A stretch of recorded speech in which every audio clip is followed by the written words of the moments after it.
Myoho-renge Kyo Nam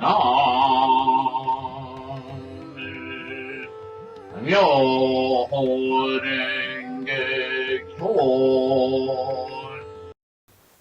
Hi, everyone. Let's continue with the opening of the eyes Gosho. Now, I realize there are many parts, many videos. This is one of the major writings of Nichiren, so there's a ton of scholarship in it, and I'm breaking it up into chunks. Sorry for the congestion.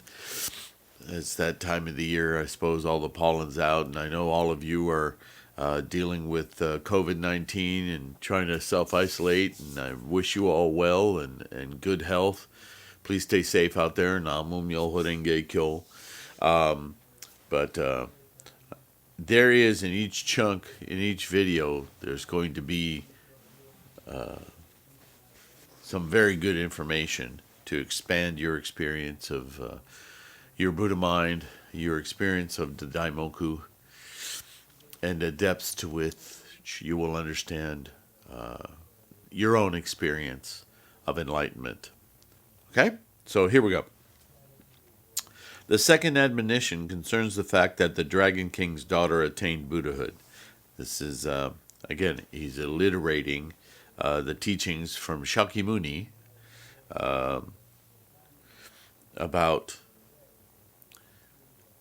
the depth of the Lotus Sutra as the ultimate teaching, and the Daimoku, which represents the Lotus and all of Buddha's teachings, that all of us have innately within us the Buddha nature. So, continuing with that, he's using the very words from earlier sutras. When she attained Buddhahood, this does not mean simply that one person did so. It reveals the fact that all women will attain Buddhahood. If you think back 3,000 years ago, approximately, for women, women are still struggling to be equals in our society. It's laughable, really. We're all humans. There's only two different types. And that's only differentiated by genitalia. So for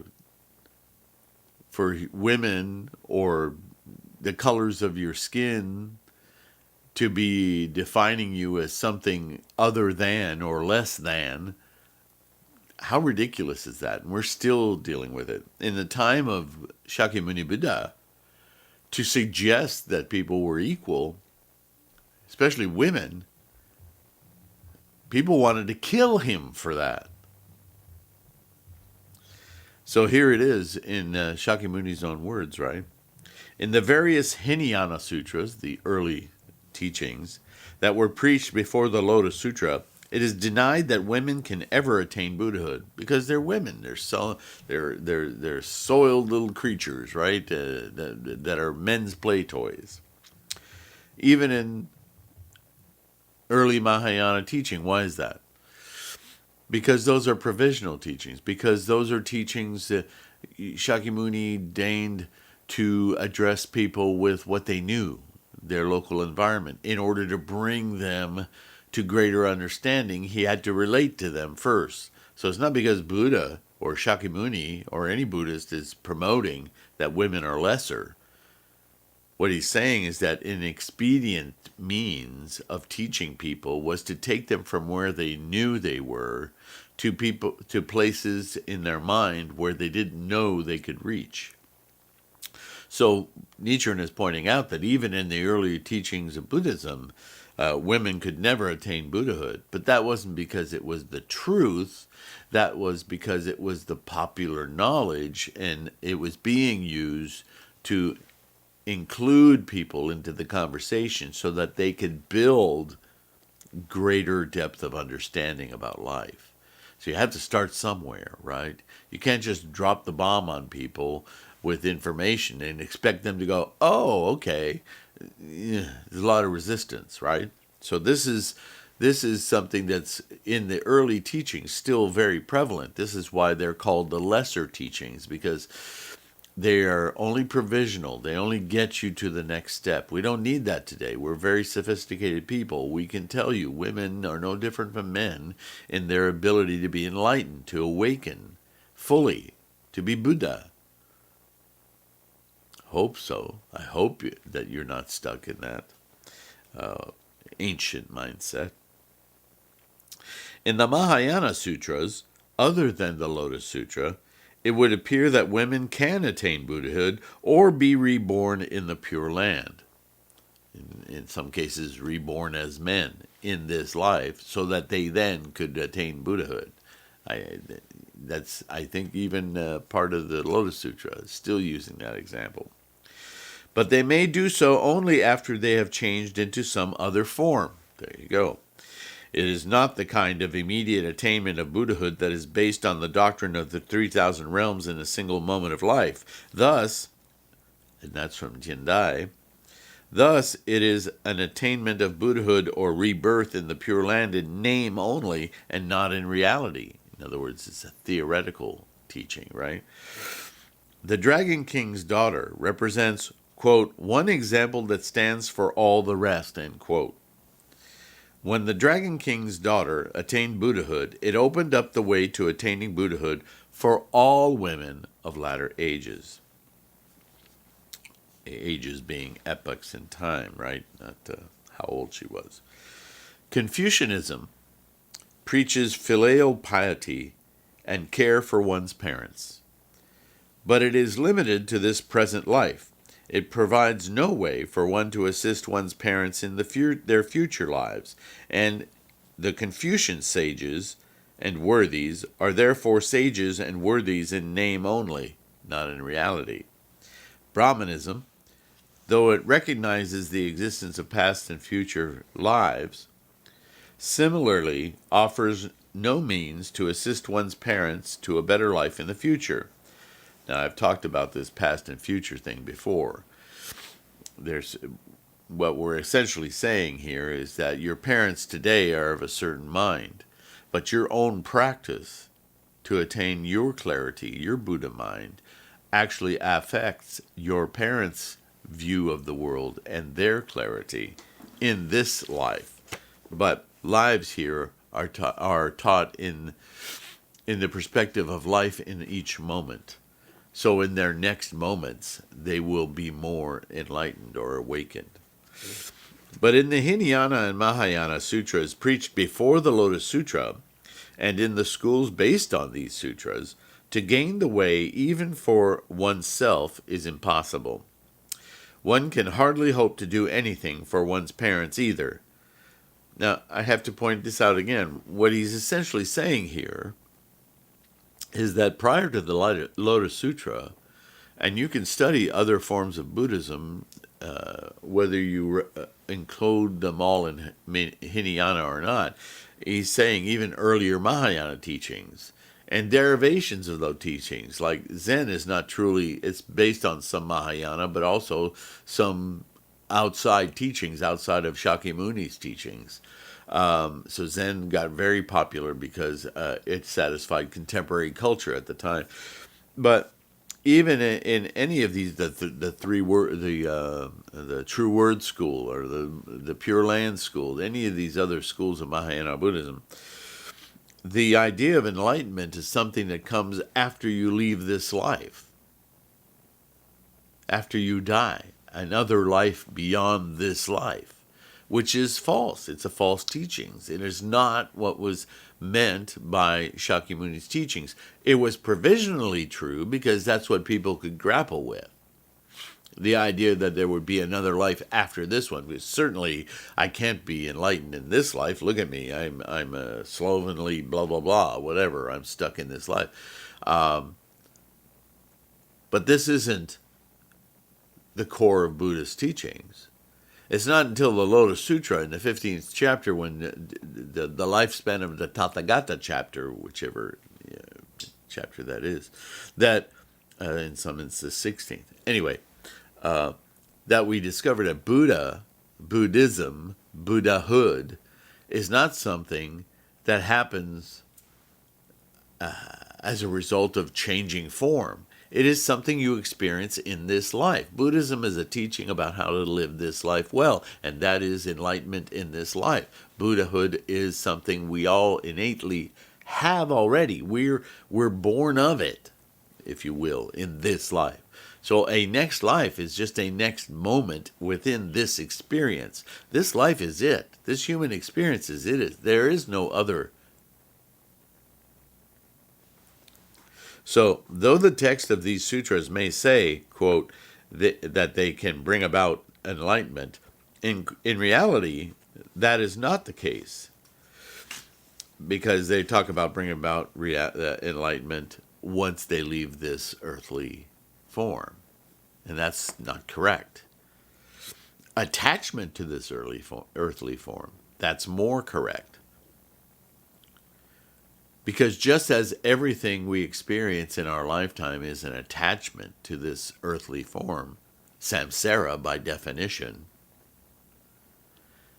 releasing ourselves from that attachment is enlightenment. And that can only happen while we're in this form. Do you see? Only with the preaching of the Lotus Sutra, in which the Dragon King's daughter attained Buddhahood, did it become evident that the attainment of Buddhahood was a possibility for all mothers. And when it was revealed that even an evil man such as Devadatta could attain Buddhahood, it became evident that Buddhahood was a possibility for all fathers. The Lotus Sutra is the classic of filial piety of Buddhism. This ends my discussion of the two admonitions contained in the Devadatta chapter. Awed by the 5 proclamations of Buddha, made in the Treasure Tower and Devadatta chapters, the countless bodhisattvas promised the Buddha that they would propagate the Lotus Sutra as described in the Encouraging Devotions chapter. I will hold up this passage of the sutra like a bright mirror so that all may see how the present-day priests of the Zen, Precepts, and Nembutsu schools and their lay supporters are guilty of slandering the law. On the 12th day of the 9th month of last year, between the hours of the rat and the ox, 11 p.m. to 3 a.m., this person named Nichiren was beheaded.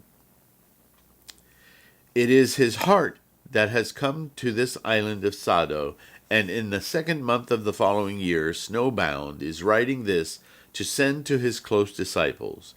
The description of the evil age in the Encouraging Devotion chapter seems terrible, but one who cares nothing about oneself for the sake of the law has nothing to be frightened about. Others reading it will be terrified. This scriptural passage is the bright mirror that Shakyamuni, many treasures, and the Buddhas of the 10 directions left for the future of Japan, and in which the present state of the country is reflected. It may also be regarded as a keepsake from me. So he's making reference to his own attempted execution at Tatsunokuchi and his ensuing, can't think of the word now, he was sent out of the country. Can't think of the word. The Encouraging Devotion chapter states, quote, "We beg you not to worry. After the Buddha has passed into extinction, in an age of fear and evil, we will preach far and wide. There will be many ignorant people who will curse and speak ill of us, and will attack us with swords and staves.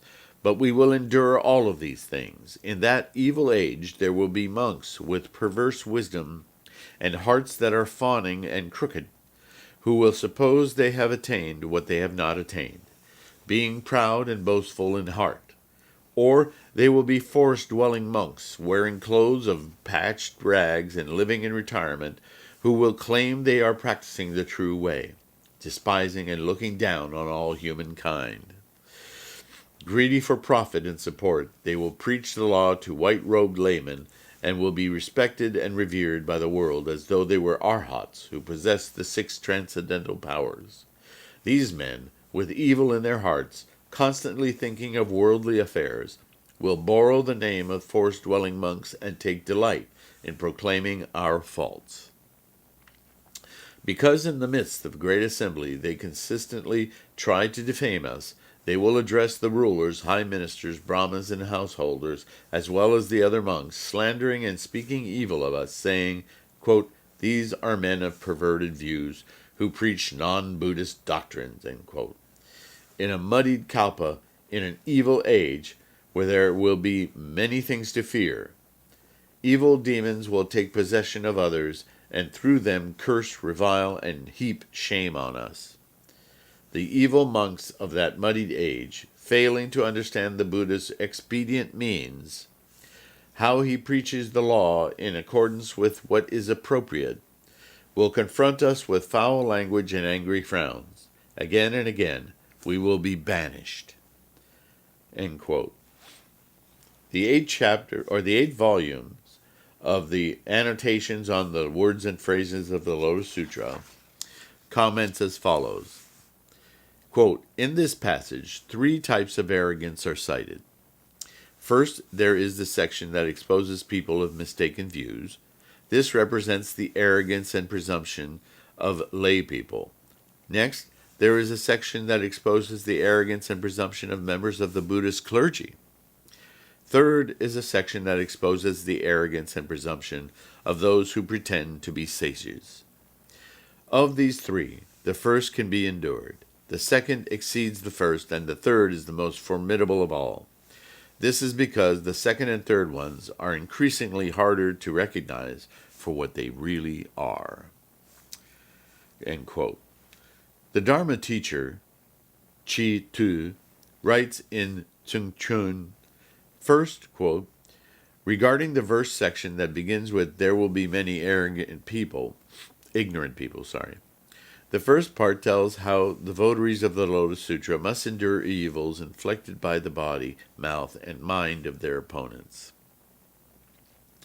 This refers to non-Buddhists and evil lay Buddhists. The next part, that begins with 'in that evil age,' deals with arrogant members of the Buddhist clergy.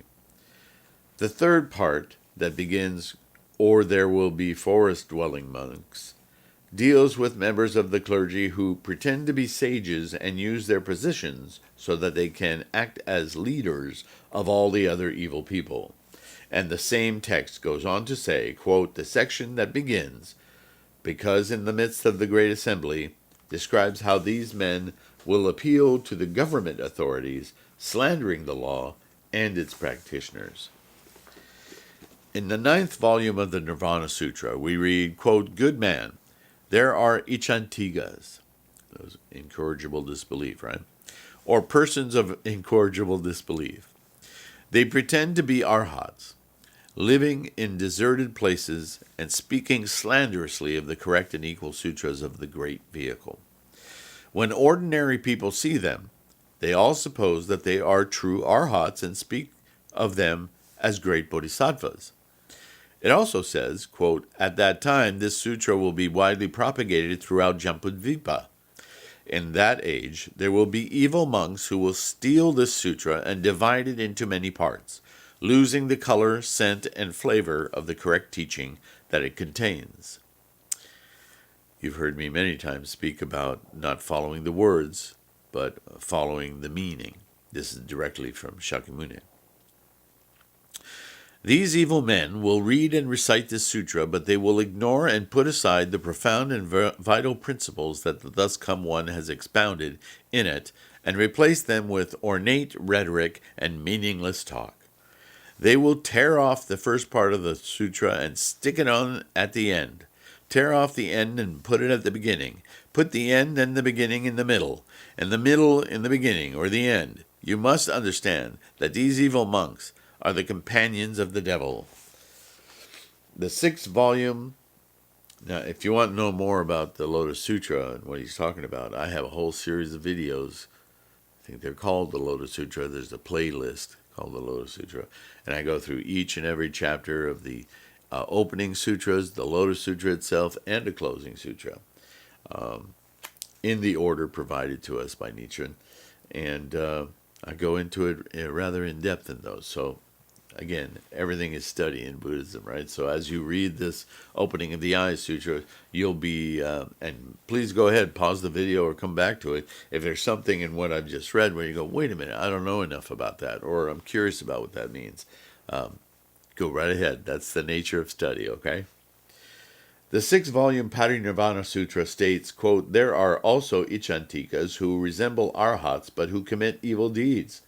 There are also Arhats who resemble Ichantikas but display merciful hearts. The Ichantikas, who look like Arhats, spend their time slandering the correct and equal sutras to the populace. The Arhats who look like Ichantikas, on the other hand, are critical of the voice hearers and go about preaching the correct and equal sutras. They address the populace saying, quote, 'You and I are all bodhisattvas.' Why? Because each living being possesses the Buddha nature. But the populace will probably call such men Ichantikas." So, I want to speak on this for a little bit here. You understand that this is Nichiren talking to his disciples, people, not just regular everyday people, but people who have dedicated themselves to follow Nichiren's teachings, which are elucidation of Shakyamuni's teachings. Anyway, so he's being very scholarly here. And I want to take this opportunity again to do what I believe my mission is in all of this, is to secularize this a little bit. There's a lot of, he's quoting very old writings, and the people of that day had a different way of understanding, not just a different understanding than you and I, but a completely different worldview and an understanding of things in general. So a lot of these things are in what I would call very big, flowery language. But never forget that all of Buddhism is about mental activity, our mental mind, the way we experience everything. So although there are many labels here, like Arhats and Ichantikas and these monks and so forth, I've said before, monk in our contemporary world is very equatable to student. I would add to that a dedicated student. In a way, you could say all of us are students because we take the information we run into every day and we assimilate it in some way. So, yeah, I guess we're all students. But I mean student in the formal sense. When we really dedicate ourselves to learning a subject, like school, like advanced schooling, or like, a med student, or even if you're just fascinated by puzzles and you get every book on puzzles you can and you try to figure out puzzles or game theory, you're a student, right? So this is equivalent to what a monk is. It's not just somebody who cloisters themselves in a hole. And he's speaking to that I hope you can see that in these examples. The struggles he's talking about, and whether you're an Arhat who's an Ichantika, or an Ichantika who's trying to do good things, or somebody who's trying to do monk behavior but is guilty of being an Ichantika themselves, these are the struggles you and I deal with constantly on a daily basis, moment to moment. There are moments in your day when you just don't want to hear anymore. I don't care how good the medicine is. I don't want to take it anymore. Until the rasp in your throat becomes worse. And oh gosh, I need to do that medication again, right? This is the human experience. This is samsara. So all of this is expedient devices of teaching. So understand, again, I'm reminding you, all of these labels and fancy names and ways of being, they're ways that our minds work. All of us do this. All right? It's not that we can shake our finger at anyone. That's a bad person because da-da-da-da. Well, they might be in a bad influence, and you may need to remind yourself of that. That's fine. Understand that that's what this is. Because before you can castigate anyone else, you must first look at how you're seeing them, why you're seeing them, and evaluate your own behavior. Right? It's like my mom used to tell me when I was a kid, if all your friends jump off a bridge, are you going to jump off a bridge? Well, I can sit there and laugh at my friends and say, you're all stupid because you're jumping off the bridge and I'm not going to jump off the bridge. But then you have to ask yourself, why am I thinking of jumping off the bridge at all? And why am I not helping my friends not to jump off the bridge? That's a very different way of thinking, right? Sounds simple enough, but exponentially, this is what the sutras talk about. Right? Trying to teach these people who are constantly deflecting and accepting their own misery that they're responsible for all that activity, not only for themselves, but to help others. That's bodhisattva, right? Okay. I think on that note, that's 25 minutes, so we will have yet another video on this Gosho. It's a very, very involved, very scholarly Gosho, so I'm taking it bit by bit, and I hope that you can make use of that. I appreciate all of you tremendously. Thank you, support if you can, and I wish you all really good health and safety in this time. Namo Myoho Renge Kyo. See you in the next one. Bye-bye.